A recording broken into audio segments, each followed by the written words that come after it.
외국인들이 코로나 이전에도 정기적으로 한국을 방문해서 기업을 탐방하고 갔다는 얘기를 들었습니다. 뭔가 대단한 그들만의 투자 방식이 있을 것처럼 생각이 드는데 어떤 우리와 다른 국내 투자자와 다른 분석 방법이 있는 건가요? 그리고 그들이 만약에 기업을 방문하면 과연 뭘 물어보는지 그것도 궁금합니다.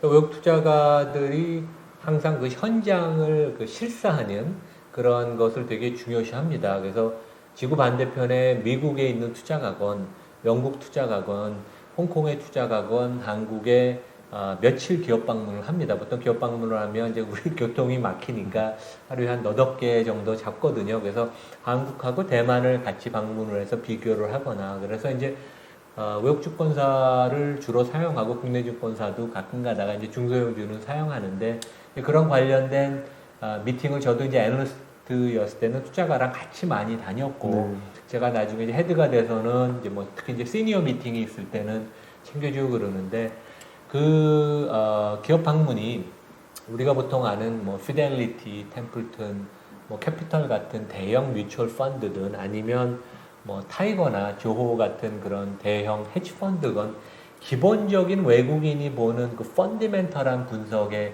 시각은 거의 비슷합니다. 그래서 보통 이제 기업 방문을 하면 자금회사는 이제 사장이나 임원을 만나고, 그 다음에 대기업은 이제 IR 담당 임원이나 IR 담당 팀장을 만나는데 1시간 정도 시간이 주어집니다. 그래서 이제 본인들이 항상 물어보는 게 우리가 상식적으로 생각하는 거와 그렇게 틀리지 않습니다. 첫 번째는 주요 제품의 향후 2, 3년 동안 수요 전망, 앞으로 수요가 얼만큼 늘 것인가, 그 다음에 그것과 관련돼서 이 회사는 얼마만큼 설비 공급이 늘어나냐, 그 다음에 제품의 가격의 전망, 왜냐면 수요 공급이 이제 결합이 되면서 제품의 가격이 형성이 되죠. 그 다음에 산업이 발전하고 수요가 있다면 설비 투자를 해서 이제 증설을 하겠죠. 그래서 설비 투자를 항상 중요시합니다. 회사의 성장의 의도가 나타나죠. 그 다음에 설비 투자를 어떻게 펀딩을 할 것이냐, 자체 자금을 할 것인가, 차입을 할 것인가, 돈이 많이 부족한 회사는 이제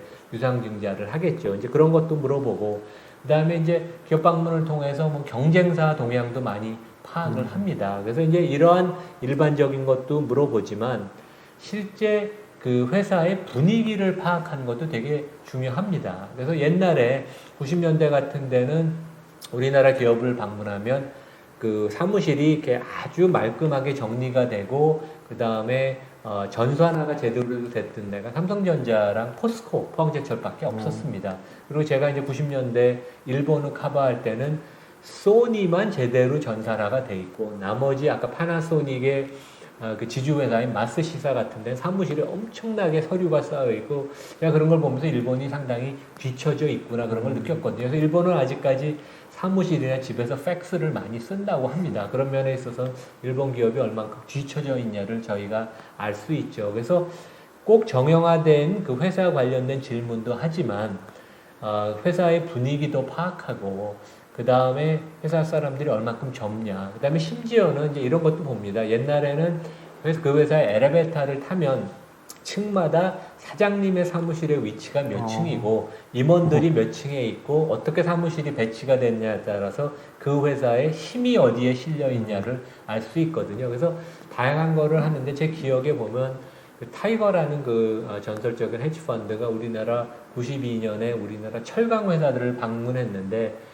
회사들이 본사 사옥이 너무 안 좋아서 그게 결국 그만큼 회사 돈을 낭비하지 않는다는 거죠. 그러니까 투자가들이 가장 경계하는 것은 너무 팬시한 요란한 남한테 보이려는 그런 큰 본사 헤드쿼터를 가지면 이 회사가 주주를 위해서 일하는 게 아니라 대주주가 무슨 다른 멋있는 남들을 보여주려고 회사 경영을 하는 게 아니라 그런 경계를 하거든요. 그래서 여러 가지 그런 그 질적인 숫자로 표현되지 않는 그런 감을 잡으려고도 기업 방문을 많이 합니다.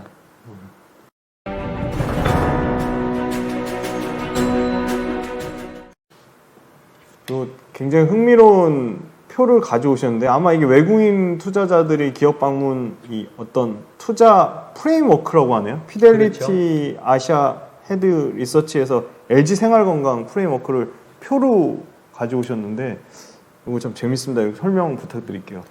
그러니까 제가 현역으로 있을 때 저희 고객이었고 지금은 이제 친구같이 자주 소통을 하는데 피델리티 그 아시아 일본 포함한 그 아시아 리서치 대표 그 리온 터커라고 이제 미국인인데 제 책에 이제 그 좀 좋은 글을 좀 써달라고 제가 부탁을 했습니다. 한국 투자가를 위해서 그 피델리티가 경험한 한국의 좋은 투자 경험 사례를 공유해달라고 그래서 이제 그 본인이 좀 고민을 한 결과 LG 생활 건강을 뽑아줬습니다. 그래서 어떻게 보면 이제 필수 소비자여서 우리나라 투자가들은 좀 재미없는 주식이라고 해서 좀 그러는데 이 회사가 지난 10년 동안 매년 주가가 15% 올랐습니다. 최근에 이제 뭐 상승 모멘텀이 좀 둔화된 건 사실이지만 이제 그 리온 터커 대표가 그 사고의 프레임워크를 전해줬는데 여기 이제 그림을 보시면 알 겁니다. 그래서 이 부분이 이제 중요시했던 게 그 차석용 CEO가 이제 2004년에 취임을 하면서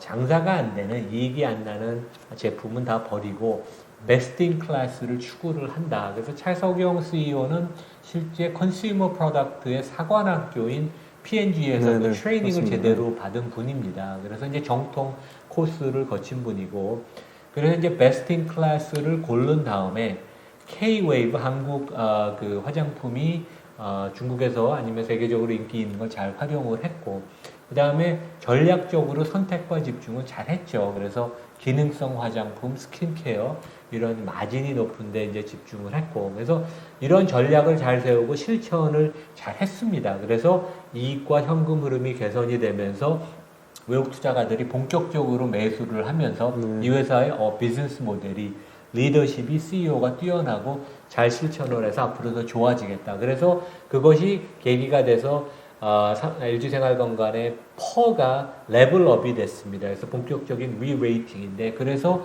시가총액이 그 100억 달러, 그러니까 우리나라 돈으로 10조 원 정도를 돌파가 보통 전 세계적으로 글로벌 펀드가 제대로 투자할 수 있는 규모입니다. 이거보다 작으면 회사가 암만 뛰어나도 글로벌 펀드는 워낙 덩치가 크기 때문에 작은 규모의 주식을 사지 않거든요. 그래서 시가총액이 100억 달러를 돌파하니까 또 큰 대형 펀드들이 집중 매수를 하면서 회사의 주가가 더 올라가는 그런 선순환의 과정을 거쳤죠. 그래서 이제 이것을 살펴보면 필라델피아뿐만 아니라 이제 외국 투자가가 보는 그 가장 좋은 기업의 대표적인 그 요건이 첫 번째는 그 회사의 CEO를 포함한 경영진이 우수한가, 좋은 사람을 좋은 인력을 가지고 있는가. 두 번째는 주요 제품의 시장이 앞으로 얼만큼 커질 것인가. 왜냐하면 시장이 이미 크고 그게 성장을 많이 해야지 이 회사도 마켓쉐어를 늘려가면서 고속 성장을 할 수 있겠죠. 그런 면에 있어서는 LG생활건강이 그 관여하는 시장의 규모가 이미 컸고 그 안에서 계속 추가 성장을 많이 했습니다. 그 다음에 세 번째는 이 회사가 차별화된 제품과 서비스를 가지고 있는가. 그다음에 마지막으로는 시장의 신뢰를 구축을 했나. 그래서 제가 아까 LG화학의 배터리 얘기를 할 때도 그 CEO 및 그룹 차원의 그 신뢰, 주주와의 신뢰, 고객과의 신뢰가 중요하다 그랬는데 그러한 신뢰가 아주 중요하고 이 부분은 간과하면 안 된다고 보입니다. 특히 장기적인 관점에서는 이 네 가지 요소가 아주 절대적으로 중요합니다. 오늘은 외국인 투자자에 대해서 상세히 알아봤습니다. 상당히 재밌었습니다. 교수님 어떠셨는지 모르겠습니다. 네, 오늘 뭐 나름대로 준비도 많이 했고 네. 우리 그 시청자들이 유익하게 투자에 활용할 수 있는 그런 외국의 투자가들의 어떤 베스트 프랙티스를 좀 얘기를 나눴다고 생각을 합니다. 네. 오늘은 이나무의 좋은 주식 투자 연구소는 여기까지입니다. 교수님 수고 많으셨고요. 네, 같이 인사드리겠습니다. 감사합니다. 네, 감사합니다.